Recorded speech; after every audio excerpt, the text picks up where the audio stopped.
is the Death Star doing 30 knots toward my floating shoebox?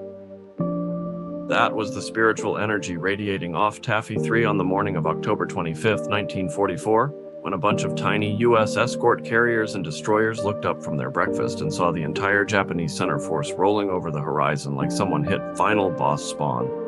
Taffy 3 wasn't supposed to be anywhere near danger. These were baby carriers, little CVES built out of optimism sheet metal and the faint hope that no one important would notice them. They had a few Wildcats, a few Avengers, and destroyers so thin you could hear the ocean through the hull plating. Meanwhile, the Japanese force bearing down on them had battleships, cruisers, and Yamato, a ship so big it needed its own zip code and whose guns could deliver mail to the afterlife. The moment the shooting started, Taffy 3 entered a state I can only describe as naval improv jazz. Planes launched without bombs, rockets, or literally anything but machine guns. Pilots were calling in attack runs while apologizing mid-sentence. One guy said he brought nothing but a bad attitude and about 800 rounds of wishful thinking.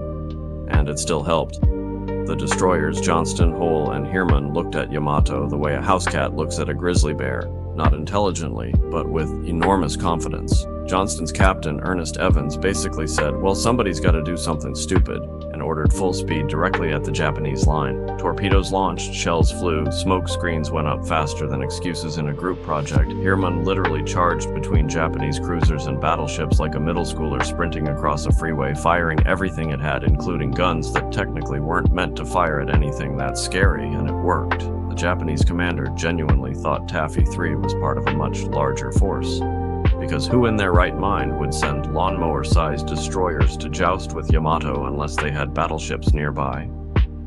That hesitation, that tiny moment where reality glitched, bought the Americans just enough time to keep the carriers alive, keep troops safe at Leyte, and turn a guaranteed massacre into one of the most absurd, heroic stand-your-ground moments in naval history. By the time the smoke cleared, Taffy 3 had no right to still exist, but they did. They stared down the biggest guns of World War II with nothing but courage, chaos, and a surprising amount of please let this bluff work.